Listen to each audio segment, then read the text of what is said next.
For our children's sermon today, I want to show you a tool out of my shop that I use to build things.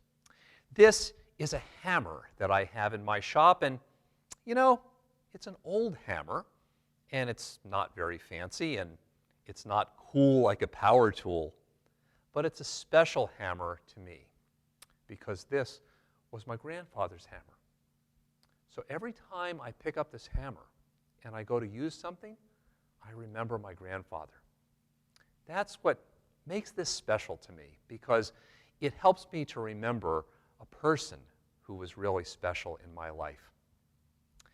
Now, in today's gospel reading, Jesus goes into the temple, or he goes up to the Temple Mount, and there is a really pretty building there, that's the temple, but Jesus gets really upset because people are looking at that place and that building, and he says, you know what? Just like this hammer reminds me of my grandfather, the temple was supposed to remind people about God. People were supposed to think about God and feel God's presence and see God's presence in the people around them. But they totally weren't paying attention to that. They were treating it like it was any other place, like it was any other time, like the temple wasn't really special because they didn't think about God.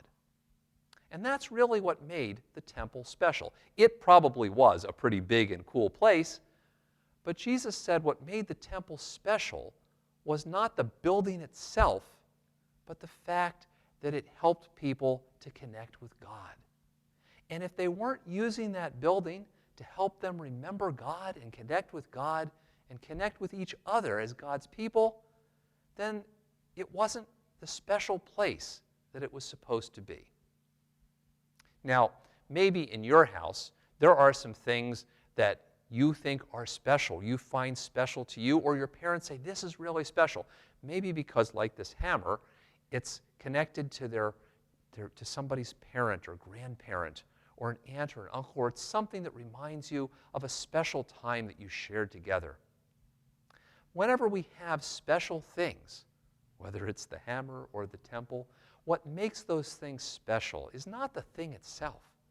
What makes those things special is the people that we are connected to, the people that it reminds us to, or even God, who the thing helps us to connect more to and to be more part of God's people.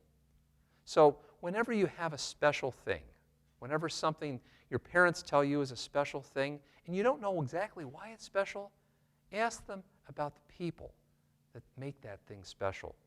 Or ask them about God, who's helped that thing to be special to them. Because in the end, special things are made special not by the thing, but by the people, or even by God. Thank you guys very much for listening.